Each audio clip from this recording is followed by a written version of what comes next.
Welcome back to Dr. Supercoach YouTube. You're on with Pig for another week of captain recommendations. We're now at round 22. I hope you made it through the first week of league finals or got yourself a little rank rise, whatever you're aiming for. Last week was a big scoring round, as I thought it might be, given the matchup some of our gun players had. My Bontempelli vice captain on the Friday netted me a lovely 182 VC score. I also recommended Treloar, Cherry, Cripps, Stewart for last weekend. They all scored 120 plus, so that's really nice. The good news here is that I'm projecting this week to be another big scoring week, maybe even bigger. So big, in fact, that I'm going to be a little bit cheeky and recommend you 11 players in this video instead of my usual 9. I just don't want to leave anyone out. There's so many good options, so I'm going to give you 4 vice captain options and 6 captain options, so a bit more this week. I'm actually going to go out on a limb and say that I wouldn't be surprised if we see our first score of 2,800 for SuperCoach this week. We've had a couple of 2770s from some coaches in recent weeks. I'm calling it. This is the week we're going to see a 2,800 from 1 or 2 lucky coaches. So that's how promising this week looks. That's how big I think it's going to be. You know, could be the highest scoring SuperCoach round of the year. So with that in mind, let's get into it. My number 4 VC is Errol Goulden. Errol has scored 108, 99 and 109 in fairly tough matchups over the last 3 weeks. Prior to those 3 matches, he scored a 142. Now, a matchup with Collingwood, who are the easiest matchup for inside midfielders over the last 5 games, and the second easiest matchup for designated kickers. They're the 2 things that Errol does very well. Some recent designated kicker scores against Collingwood include Nick Newman, 144, Jeremy McGovern, 99, Nick Vlosten, 118, Jaden Short, 113, and James Sicily, 123. Now, admittedly, those players, they're all defenders, but Errol does push deep into defence and help out his team. If we instead look at wingmen against Collingwood, we can see Blake Acres scoring 106, Massimo D'Ambrosio scoring 106, and Lawson Humphrey scoring 108. They all scored well above their season average when they played the Pies. Collingwood are actually Errol Goulden's second favourite opponent to play against. He averages 122 points per game throughout his career against the Pies, so that's nice. Only from 3 career games, but it's good data. And those were scores of 109, 156 and 72. So this is a really nice high upside VC shout on the Friday. If we look for the Saturday VCs, I like Harry Sheezel. He's my number 3 VC. North versus West Coast this week. The Eagles are currently the second easiest team for inside midfielders to score against. I mean, that's so easy that we saw Matt Rowell break out of his funk and score a 122 on them last week. That's crazy. And prior to that, Brayshaw, 137, Young, 117, Steele, 118, Neal, 143, Rivers, 143. They've all cooked the Eagles in recent weeks. Let's look at the prior meetings between these guys. Sheezel's last 3 games against the Eagles, he's only played them 3 times in his career, but his last 3 have netted him scores of 129, 129, 114, and another 114. And remember, both of those 114s were in his rookie year. And Harry Sheezel is no longer a rookie. With a 3-round average of 134, he's actually one of the in-form players in the competition, and I think he's a great VC option this week. My number 2 VC then is Lockie Whitfield. If I asked you who has the highest 5-round average in SuperCoach right now, would you have guessed Lockie Whitfield? You should have. Well, a 5-round average of 128 speaks for itself. Whitfield is on fire, highlighted by his monster 152 last weekend. This week he matches up with Brisbane at the Gabba, a matchup that appears very tough on paper, and it is tough for midfielders, but it's actually a very easy matchup for wingers and attacking defenders. The Lions are giving up the second most points to those players over the last 5 games. Now, we have to look at last week. They did limit St Kilda wingers last week, but they also won by over 100 points, so that's kind of a bit of a skewed data point, so let's discard that. Prior to that, guys like Robbie Fox, Braden Campbell, Tom Cole, Jaden Hunt, Brodie Smith, they all went really well, and they all went over their recent form against the Lions. In fact, those 5 players exceeded their recent form by 23% on average. If Lachie Whitfield adds 23% to his current form, the data says he's going to score another 150. That might seem like a big ask against Brisbane at the Gabba, but I wouldn't be willing to bet against Lachie in this form. So this guy's a high upside VC that he hasn't gone under 133 over the last 3 weeks. Against a team that leaks points to his playing style, owners should be licking their lips here. I think this is another big one. But I don't think it's the biggest. My number 1 VC, and this guy is actually my number 1 recommendation all week. If you've got Tristan Cherry, I think he should be in your captaincy plans. Tristan Cherry, my one true love. I've recommended him as a vice captain over the last 2 weeks, and he's scored 151 and 144. Insanity. And his great run isn't stopping this week. A matchup with Bailey Williams and the West Coast Eagles. West Coast are ranked as the 5th easiest ruck matchup over the last 5 games, but I think they're actually easier than that. The data's a bit skewed by facing a ruck sharing Darcy/Jackson and a returning from injury Max Gawn. Over the past month, these are the ruck scores against West Coast. Witts, 161. Darcy, he had 124 while ruck sharing. Marshall scored a 123 and McInerney scored a 112. If we add them up, we can see that ruckmen who have played against the Eagles in the last month have received, on average, a 24% boost to their current form. Adding a 24% boost to Tristan Cherry's current form gives you a score of 154. That is something that he could genuinely achieve that. The reason? Bailey Williams only wins a hit out in 32% of his ruck contests. That is the worst mark of any first choice ruckman this year. Last week, he allowed Jared Witts to have 53 hitouts to his 19. This matchup should leave plenty of hitouts available to Cherry, and Cherry averages 133 SuperCoach points in games where he has 40 or more hitouts this season. So when he's able to control the hitout battle, he scores really well. Me, as an owner in draft format, my captaincy isn't going to be moving off Cherry for the rest of the season. He's just that good right now. Now, if you didn't want any of those guys as your VC, I've got a pod vice captain that I quite like for you. My pod VC has been back with a vengeance over the last few weeks, recommending Sinclair's 140, Cameron's 121, and Treloar's 149 recently.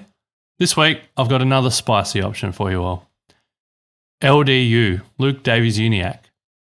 LDU has been a bit up and down over the last weeks, but when he's been on, he has been a monster. Scores of 141, 133, 148, and 147 in his last 2 months. That's the reason he's my pod VC, for the high ceiling scores that can give you a vice captain. Scores of 114, 127, and 143 in his last 3 meetings with West Coast shows you that he loves this matchup. That's an average of 128 against the Eagles in his last 3. I've already told you the scores that West Coast are giving up to inside midfielders in recent weeks, so I won't go over that again. Now look, LDU hasn't set the world on fire with his scores at Blunston Arena so far this year. He's had a 92, a 117 and a 112, but his matchups in Hobart this year have been quite difficult. I expect this to be a totally different situation against a struggling West Coast Eagles team. And in particular, I expect Cherry to dominate the ruck battle against Bailey Williams and be able to feed hitouts to LDU and to the Kangaroos midfield all game long. Now, if you went for one of these guys and it didn't work, I've got 6 really nice fallback options that I think are going to go really well. Number 6 is Jack Sinclair. Jack Sinclair's last 3 weeks have led to scores of 140, 99 and 142. Look, they're all against fairly easy opponents for attacking defenders. He's had a good run. Well, this week, he matches up with Richmond, who are the easiest opponent for attacking defenders. Could this be another 140? I don't see why not. Bailey Scott, 118, Jace Burgoyne, 123, Logan Evans, 111, and Corey Wagner, 99, have been some of those attacking defenders to score well on Richmond in recent weeks. Now, I do need to let you know that Richmond have limited the designated kickers such as Maynard, Houston, Lockie Ash, Jordan Clark in recent weeks. That's the only thing that gives me pause here. It kind of makes me think, maybe, I'm not sure. But it isn't enough pause to deter me from recommending Jack Sinclair to be your Supercoach captain. I mean, he had 124 against the Tigers earlier in the year when he wasn't playing this lucrative halfback role. So I think this is a really nice fallback option, especially for draft leagues that don't have any of the next 5 guys, because I think these next 5 are really, really strong captains. Number 5 is Rowan Marshall. Coming out of the mid-season bye, I did a ruck fixture analysis, and if you remember that, you might recall me telling you that Rowan Marshall had an insane Supercoach finals run. Well, last week he got the hard matchup out of the way, and he still scored a 126 on the Big O. In fact, Rowan Marshall has quietly got a 3-round average of 128. I bet you didn't realise that. Now, a matchup with Richmond, who are the 3rd easiest ruck matchup over the last 5 games. Now, Nank did miss one of those games, but he still gave up plenty of points in the 4 he played, so it's not like Nank's restrictive at all. I want to read you out some of the last 5 ruck scores against Richmond. So let's do it. Cherries scored a 144. Cameron scored a 121 despite ruck sharing with Cox. Sweet got a 94. Briggs got a 122. And Jackson got a 121. So those 5 men have received on average an 18% boost to their current form when they've played against Richmond. So if Marshall adds 18% to his current form, you're looking at a very safe 128. But if Rowan Marshall adds 18% to his 3-round average, this could be one of those monster Rowan scores. Add to this, Rowan Marshall's last 2 battles with Toby Nankervis, they've netted him scores of 147 and 146. So I really like this captaincy as a fallback option on the Sunday. Whether it's for Classic, whether it's for Draft, I think it's a really nice option. And my number 4 captain option is Adam Treloar. If we sort by 3-round average, Adam Treloar is the number 1 player in Supercoach, averaging 148 in his last 3 games. This week brings him a matchup with the Adelaide Crows at the Adelaide Oval. The Crows are the 4th easiest matchup for inside midfielders over the last 5 games, and I expect the Doggies to take advantage this week. Some inside midfielder scores against Adelaide include Stewart's 120, Bruins 108, Day's 136, Durham's 109, remember that Lockie Neal 179, and Dunkley's 140. There's been some monsters against the Crows. Treloar's last 3 against Adelaide show scores of 104, 116 and 120. But here we go. His last 3 games at Adelaide Oval have netted him 129, 113 and 135. That's some very nice numbers. Look, sometimes the captaincy game is just as simple as riding the hot hand, especially when they're against an opponent that's quite easy for them to score against. So Adam Treloar, great captaincy option. Last game of the round, good fallback. Not quite as good though, I think, as number 3, Zach Butters. Zach Butters has a 5-round average of 120, and he's been huge in games where he hasn't been tagged recently. Look, Richmond and Carlton clamped him to sub-tons. That's a bit average. But outside of those games, he went 159, 120 and 132 in recent weeks. This week, he gets a matchup with Melbourne, who are the 3rd easiest matchup for inside midfielders over the last 5 games. Look, the Alex Neil-Bullen tag is a risk with captaining someone against Melbourne at the moment, but I think that risk is quite overstated. I mean, who is he actually tagged? I know he tagged Dacos and I know he tagged Merritt in the last 2 months from memory. I went back and I don't actually think he's done that much tagging. I think we're overthinking it. If you are someone who is scared of your captain being tagged, that's fair enough. But don't let it deter you from using him as a VC, especially against a team that has been leaking points like Melbourne.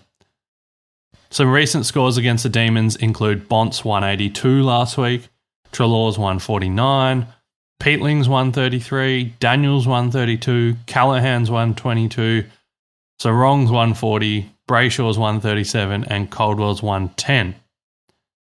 I targeted Melbourne with my number 1 VC and my pod VC recommendations last week, and look, I just don't see a reason why that should change. Zach Butters should continue his hot form this week against a team that has been bleeding points. My number 2 captain option is Toby Nankervis. So I just recommended Rowan Marshall as a captain against Toby Nankervis. Well, now I'm going to recommend Toby Nankervis as a captain against Rowan Marshall. Could we see what we saw in the Nank vs Cherry battle last week, where both rucks score 140? It's very possible. According to DFS, St Kilda has been one of the most restrictive matchups for ruckmen over the last 5 games, but I've got too much experience targeting Rowan Marshall as an opponent to believe that. The data is skewed by opponents that he played against in those last 5. So he played against Big O, Sam Draper, Bailey Williams, Riley O'Brien, and Brodie Grundy away from the SCG. None of those names are premium ruckmen, and they showed why they are not premium ruckmen with their scoring. So that skews the data and makes Marshall look more difficult than he is. We know Rowan Marshall. He doesn't win many hitouts. He's not restrictive. Enter Toby Nankervis. The Tigers captain is coming off a 150, backing up a 159 only a few weeks prior. Speaking about Marshall, only 9 ruckmen have attended over 1,300 ruck contests this season. Rowan Marshall has the worst hit-out win percentage of all of those 9, at 37% win rate. That means that Toby Nankervis, who wins the hit-out in 49% of his ruck contests, should be able to dominate the hit-out battle and boost his score that way. Marshall and Nank have already played once this year, and Nank won the hit-out battle 35-24. I'm expecting that to happen again. In that battle, Nankervis scored 133 SuperCoach points, and Marshall outdid him with 147 SuperCoach points. They were both top scorers from their team, and look, I'm really looking forward to the rematch this Sunday, and I think they're both incredible captain options against each other. But my number 1 captain option has to go to the best player in SuperCoach at the moment, Marcus Bontempelli. He's got a 3-round average of 138. The Bulldogs are in prime form and charging towards finals, led by their captain. And we're all just still riding the high of that 182 he did last week. Bont's last 3 against Adelaide aren't overly impressive, showing scores of 112, 88 and 87. But don't let that distract you from his record at Adelaide Oval. A venue averages 124 points per game over his 12 career games. Adelaide is Bont's second highest scoring ground. A venue he has a low score of 91 and a high score of 161 at. Given Marcus's hot form and the Crows' leakiness, I would suggest that he could get closer to the high score than the low score in this one. Look, averaging 124 points at a ground from 12 games is really impressive. Not many people have that. And I've already told you about what midfielders have scored against the Crows recently when I was talking about Treloar, so I won't rehash that. What I will say is that Adelaide and the Bulldogs are both in the top 5 for the number of stoppages this season. So when 2 high stoppage teams combine, that can be a goldmine for ruckmen and for midfielders. It gives them more chance to get their hands on the ball around the contest, which is something that Bont, and Treloar do better than anyone. So I think Bontempelli's a really safe captain option in the last game of the round. It'll allow you to have a VC crack at whoever you want. Now, let's talk about draft for a little bit. At this stage of the year, it's likely that you'll be in draft finals if you're still alive, and you might not have any of the names I've mentioned. Hopefully you've got at least 1 or 2. But if you don't, here are a bunch of players that they didn't make the cut for the top 11, but they have really favourable or easy matchups this week. So you could think about Isaac Heaney, Chad Warner, Brodie Grundy, Nick Blakey, Jesse Hogan, Nick Larkey, Jake Waterman, Sean Darcy, Max Holmes, Tom Stewart, Connor Rozee, Zach Merritt, Nick Martin, Mason Redman, Will Powell, Mark Pitnett, Liam Baker, Daniel Rioli, Tim Membry. I can't believe I've just recommended Tim Membry on a podcast. Maybe not for a captain, but get him off your waiver wire for a 1-week stream. Nasiah Wanganeen-Malira, Mitch Hinge, Bailey Dale, and Riley O'Brien. They've all got nice matchups, should score quite well. So, for those that just want a quick recap of my captain options, if you want a Friday night VC, then Errol is your best bet. If you don't want Errol and you want to put your VC on one of the Saturday guys, which I think is a really good option, I love Whitfield, I love Sheasel, I love LDU, Cherry and Butters. VC on any of them, I think you'll reap the rewards. If your VC fails, then I'm very, very confident in all of Sinclair, Marshall, Nankervis, Treloar and Bont as great captain options on the Sunday. For me, I'm very confident in falling back on Marcus Bontempelli on the Sunday afternoon, which will allow me to take a punt on a high upside vice captain earlier in the weekend. For me, it's either going to be LDU or Butters. At this stage, I'm leaning towards LDU, but we'll see how we go. Now, to finish the video, we're only 50 subscribers away from hitting 2.5k. So if you haven't hit that subscribe button, please do so now. Good luck this weekend in all your league finals and any ranking climbs you're planning, and I'll chat to you next week.